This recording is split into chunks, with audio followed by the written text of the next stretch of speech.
Selaku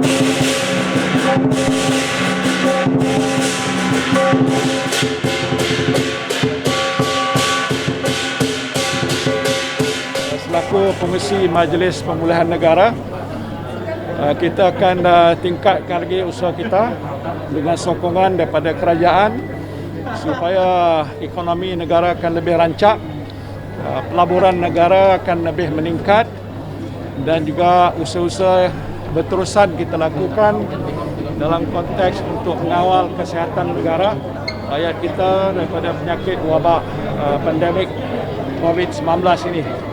Saya ingin nak memperingatkan lagi bahawa COVID belum selesai dan Omicron berada dalam kalangan kita sekarang. Sebab itu sebagai pengerusi Majlis Pemulihan Negara, kita minta supaya rakyat sentiasa berjaga-jaga supaya COVID dapat terus terkawal dan proses pemulihan akan berjalan dengan secara yang lebih rancak lagi.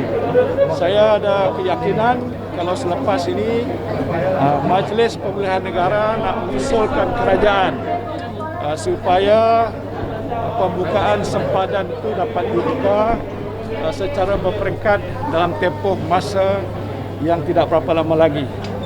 Kerana salah satu daripada perkara yang amat penting ialah supaya pintu masuk ke negara kita ini terbuka untuk membolehkan pelbagai-bagai kegiatan ekonomi negara, baik perdagangan, perindustrian, pelaburan, pelancongan dapat dilakukan secara lebih meluas. Mengambil kira tentang mungkin SOP yang agak lebih sesuai untuk membolehkan mereka pendewan negara masuk ke negara kita. Soal isu kuarantin, soal ujian PCR, ini kita harap akan diberikan perhatian oleh pihak Kementerian Kesihatan. Dalam kita tahu bahawa Omicron dan juga COVID masih berada, kalau pintu negara kita tutup sepanjang masa, maka proses pemulihan ekonomi negara tidak akan berlaku. Ada sekarang, tapi terbatas. Kalau terbatas, bermakna kita tidak akan berjaya.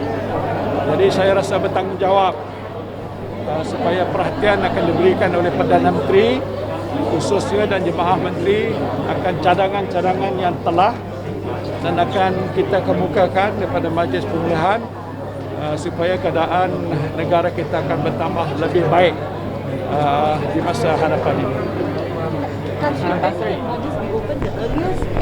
Well, in last meeting of the Majlis Pemulihan Negara which I chair, I have proposed and they have agreed that a special team, a committee be formed between Kementerian Kesihatan, Ministers, Kementerian Dalam Negeri, wakil pada Majlis Pemulihan Negara untuk melihat ke hadapan.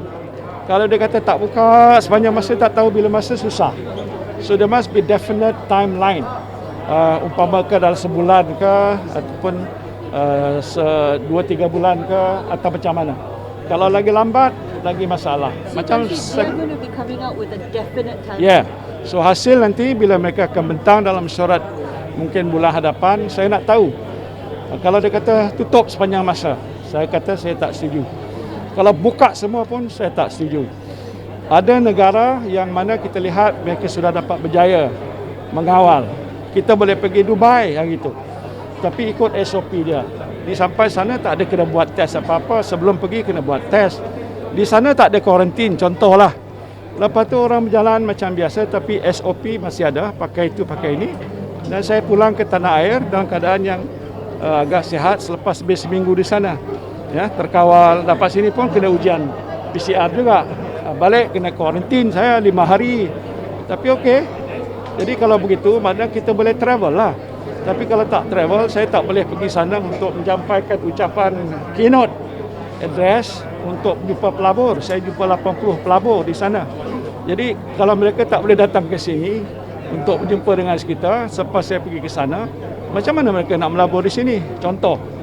So it is important there must be a very definitive timeline that must be set by the government through recommendation that we have put forward to recognize that certain timeline can be observed and certain countries which we believe are controlling the COVID quite well should be allowed to come in. So it is an issue that we thought they should be Tan addressed. Sri, by when would you actually be giving the timeline? Next week, a month? For example, it is through the National Recovery Council when I chair as the Prime Minister to open up Langkawi.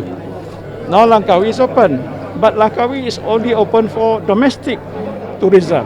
I said the last time, open for foreign to come in to visit Malaysia through Langkawi with Langkawi bubble.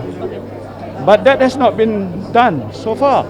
I met the MD of Kedah the other day and he said, why not? Because the cases of COVID is just 1, 2, 3 cases. Why should you control like that? So then Langkawi now has already achieved about 100 million in terms of revenue. Imagine if Langkawi is open to Middle East people, then the folks in Langkawi can make more money. So these are the things that I think the government in particular, Prime Minister in particular also, and Ministry of Health should look into it seriously. Control, but not to actually close. Tan Sri, when is your council going to be giving them a suggestion? In a month? In a We week? have suggested the last time that the government should now start opening, Yeah. and it's not been done. Yeah. So I think now they have to sit down very seriously to reconsider what I had proposed earlier. My proposal earlier was January of this year. Yep. January is finished already. Now it's February. Okay, can we not start within the next 1, 2, 3 weeks or by the end of the month So the or ball early? is now in their court lah. You don't have to give Yeah, in a way. I understand because I was there before that you need to control, but of course at the same time you cannot close.